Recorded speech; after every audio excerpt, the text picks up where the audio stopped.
Welcome back to episode 11 of the Weightlifting.Ai series. So in this workout, this was two workouts combined from Wednesday and Thursday. I combined them because I didn't want to train on Wednesday because it was just really light weightlifting work and there wasn't weightlifting work on the next day.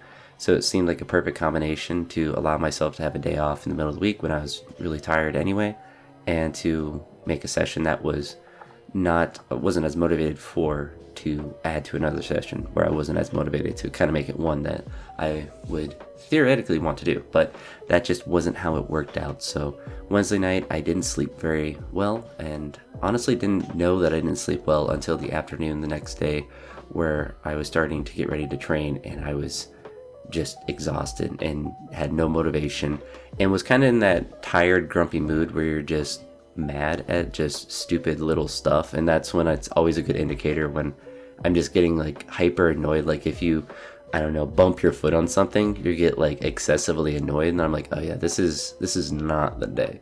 And I could use a readiness scale on the app to kind of downregulate things, but because I was combining two different workouts, I didn't want to mess with the readiness on 2 different days. And I also know how to downregulate. I know how to do little work when I don't feel like it, because these are often sessions that I wouldn't share if there would be big gaps. And like if I'm consistently sharing sessions and I talk about like I did a light session, this is very often what they would look like. I would do, very minimal work and just not be moving fantastic, but just not be doing anything that's impressive. And it would be one of like, yeah, this is a throwaway session. And it's a throwaway session in the sense that it's not great as far as like I'm not hitting heavy weights, but it's productive in the sense that I was still able to do work and move through ranges of motions that are beneficial. So it's not as if workouts like this aren't good to do. They just aren't very, for me, like I don't want to look at it and edit it and do all this stuff with it because I'm like, because then I think about how I felt during the session and I'm like, ugh, I don't want to think about it anymore. But these are sessions that happen when you're doing any program where you just aren't motivated or you're tired, and it's still good to do something. And the down regulation is very subjective to individual people, where you should do as much work as you feel like on those days. Obviously, it's not good to do it on an extended basis, because then what's the point of doing a program if you're always taking off stuff or doing everything different in extreme ways? But because life happens, like earlier the week I hit a deer with my car, and then like this night I just didn't sleep well. Stuff like that happens, and you have to be able to regulate your training to make sense for that particular day, because not every day is going to be purely optimal. And when you've trained for long enough, you're able to kind of make those adjustments. It just doesn't make for exciting training sessions when that happened. But this was like I mentioned, the session from Wednesday and Thursday. Still will be doing Big Friday like normal because I didn't have school today when I'm recording this. Sorry, Bo's walking around in the background there, but I didn't have school on Friday, so I was able to catch up on the sleep. And I don't really want to say catch up, I was just able to have good sleep, because that's kind of, I don't want to say it's a myth, but if you don't sleep well for a couple days, like the only thing you can do to correct for that is to have several good days of good sleep.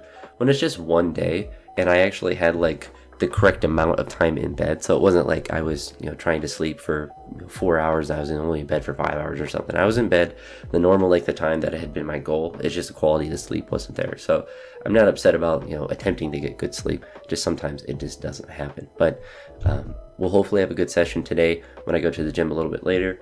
Next week I will be able to go take my car to get an estimate. I'm going to take it on Monday, and then they were saying it would be about 5 days before they'd be able to get it in. So at some point next week I'll have a rental, so I only will have to drive my car once more to the gym, because I'm going to drive it today. Thankfully it's still drivable, and then once more on Monday or Tuesday, Monday, probably Tuesday as well, before I get the rental. Then I'll have a rental for a little bit, so I won't have any car problems, hopefully, until obviously the car is fixed.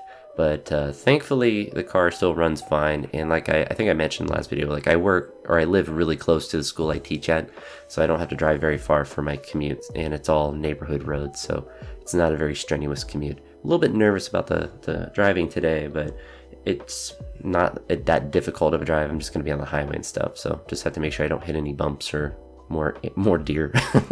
I'm one deer away from having a disabled car, but anywho, that is it for this one. I'm trying to think if there's anything else I want to mention. It was just a very tired session, and that's why sleep's important. But I've been sleeping well as of late and eating well as of late. Just sometimes these happen. So anywho, that's enough blank space at the end. I'll talk to you all in the next one in Big Friday. So hopefully you all have a great day. Peace.